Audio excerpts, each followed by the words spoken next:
सारे जहां से अच्छा ये इंडिया हमारा हमारा सारे जहां से अच्छा ये इंडिया हमारा हमारा सारे जहां से अच्छा हम बुलबुले हैं इसकी ये गुलसिता हमारा हमारा सारे जहां से अच्छा। और ये जो माहौल आज मुझे नजर आ रहा है साहब, तो मैं इस पर ये कहूँगा, मजहब नहीं सिखाता आपस में बैर रखना, मजहब नहीं सिखाता आपस में बैर रखना। हिंदी है हम, हिंदी है हम, हिंदी है हम, वतन है हिंदुस्तान हमारा हमारा सारे जहां से अच्छा। साहब बहुत दिल खुश हो रहा है, करण भाव सच में बहुत दिल खुश हो रहा है। और वक्ता दादा यहाँ पर इसकी हम 2020 खेल रहे हैं, किसी का नाम मिलेंगे और हमें अब मैं श्रद्धा बिंदु है कि हमको 2020 भी खेलना आता है। दोस्तों से मैं इतना ही कहूँगा, अभी हम लोग को भाषणबाजी ज्यादा नहीं करना है, अभी हमको जनता के दरबार में जाना है और जनता को बताना है कि एक जमाना वो था 1947 से पहले कि गोरे अंग्रेज यहाँ पर राज करते थे और गोरे अंग्रेजों की नीति थी डिवाइड एंड रूल के लड़ाओ और राज करो। और इसी नीति को अपनाते हुए गोरे अंग्रेजों ने हिंदू मुसलमानों को लड़ाया और 200 साल तक यहाँ पर राज किया। अब हमको जनता को ये बताना है कि गोरे अंग्रेज तो यहाँ पर चले गए मगर उनके छोड़े हुए काले अंग्रेज अभी वही काम कर रहे हैं।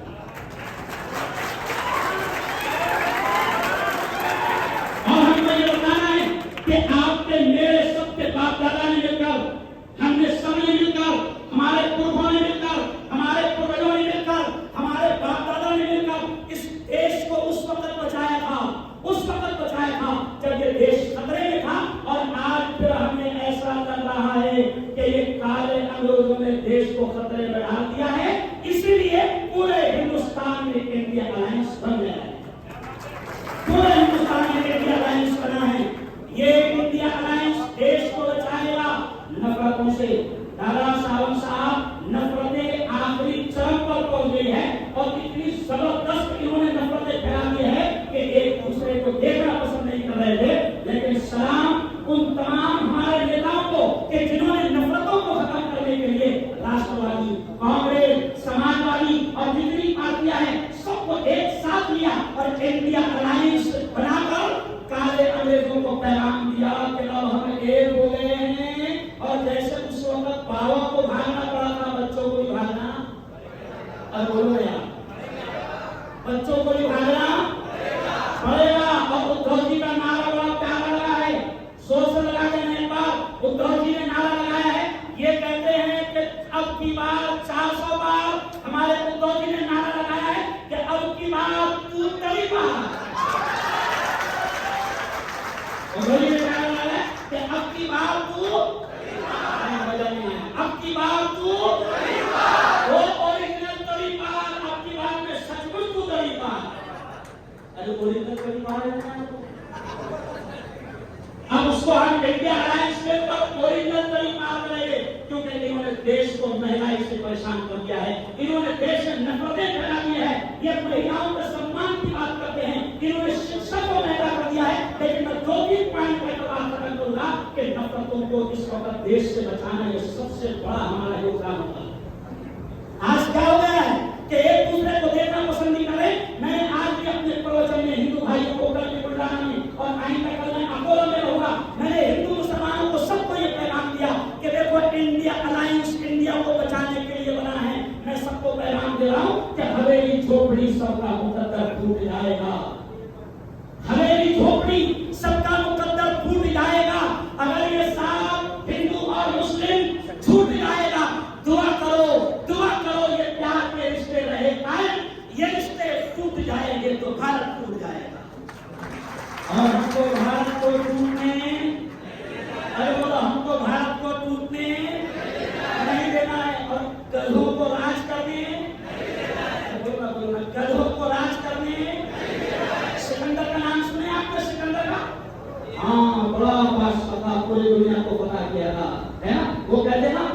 अब न वो हलाकू है और न उसके साथी है, जंगजू को रस है और न उसके हाथी है। कल जो तन के चलते थे, अभी ये बंदा चल रहे हैं तो मैं इसे कहूं कि कल जो तन के चलते थे अपनी शान शौकत पर शम्मा तक नहीं जलती आज उनकी गुर्बत पर। और यकीन मानो मेरा दिल गवाही देता है एक जमाना ऐसा आएगा कि अच्छा इनको खुद को मालूम है कि जाने वाले हैं, इसलिए इन्होंने पहले ही कह दिए थे भाइयों बहनों हमारा क्या है, हम लोग कभी भी झोला उठाएंगे। यानी इनको साल सालों को मालूम था कि अपनों को झोला उठाकर, अरे बोलो, इनको मालूम था कि इंडिया अलायंस बनना है और हमको झोला उठाकर जाना है। तो मैंने कहा मोदी जी झोला भी कैसे उठा लेंगे, वो भी चेक करें भाई। ललित मोदी भाग गया, मेहुल चौकसी भाग गया, विजय माल्या भाग गया और तू कहता मैं भी झोला उठाकर भाग जाऊंगा। झोला भी ले जाते हैं, वो भी हमारा है, तय कर लो। अब आपसे आखिरी अपील करूंगा कि आपको जनता के दरबार में जाना है, महंगाई कितनी बढ़ गई है वो आपको उनको बताना है। कल राजस्थान में मैंने उनका भाषण सुना, वो राजस्थान में कह रहे थे, बहनों से कह रहे थे बहनों हम 450 में और 500 में सिलेंडर लाएंगे। तो मैंने कहा अभी तो तुम्हारी सरकार है ना, अभी ऐलान कर देना, अभी ऐलान कर दे कल से सिलेंडर कितने का 400 रुपए का, अभी ऐलान कर दो ना, बाद में बुलाएंगे। ये महिलाओं के सम्मान की बात करते सालों साल मैं एक जुड़ा कहकर अपनी बात को समेट दूंगा। ये महिलाएं, ये मेरी बहनें यहाँ पर बैठी है, एक बार जोरदार तालियां हमारी इन बहनों के लिए आप लोग बजाओ। महिलाओं के सम्मान की बात करते हैं। आज से 3 दिन पहले मेरा गुजरात में प्रवचन था, गुजरात में मैंने खुलकर अहमदाबाद में वडोदरा में कहा ये महिलाओं के सम्मान की बात करते हैं। अरे बेशर्मो, याद करो एक 19 साल की महिला थी, वो प्रेग्नेंट थी, हमल से थी, और 19 साल की महिला को तुमने उसके सामने उसके बच्चों को मारा, उसके सामने उसके घर के 11 लोगों को मारा, उसका तुमने रेप किया, उसको शहीद किया, उसका किया।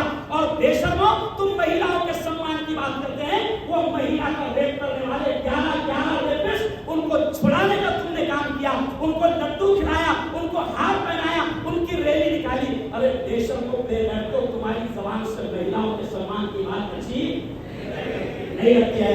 हम करते हैं महिलाओं का सम्मान। बताओ लोगों को कि महंगाई कितनी बढ़ गई, नफरतें कितनी बढ़ गई। और आखिरी बात मैं कहूँगा, सिकंदर की जो बात मैं कह रहा था, सिकंदर ने साहब जब दुनिया के बहुत सारे मुल्क को फतह कर लिया तो यूनान के मुल्क है, यूनान में गया सिकंदर। देखो बड़ा प्यारा वाकया है, एजाज मलिक साहब ने पास सुनाई, यूनान में सिकंदर गया तो एक आदमी बेखबर सो रहा था, तो सिकंदर ने ऐसा उसको लात मारा, अरे वो सुन बेखबर सो रहा है, मैंने इस मुल्क को फतह कर लिया। तो वो पागल जैसा आदमी था, उसने आंख खोलकर कहा अच्छा तूने इस मुल्क को जीत लिया, लात तो गधे मारते हैं, क्या लोगों को तेरे अलावा कोई मिला नहीं था कि गधे को बना दिया? सिकंदर को कहा कि तेरे अलावा कोई दुनिया को मिला नहीं था बादशाह बनाने को, तो जनता को बताओ कि अगर तुमने इस बार इसको मौका दिया तो ये ऐसे ही 5 साल लाते मारेगा। अच्छा एक और उसूल है, करण भाव साहब हमारी महिलाएं जानती है कि चाय को 3 बार उबालो तो जहर बन जाती है। समझ लो मेरी बात, ये उसूल है, महिलाएं ने कबूल किया है। चाय को 3 बार अगर उबाले, दोबारा 3 बार उबाले तो चाय जहर बन जाती है।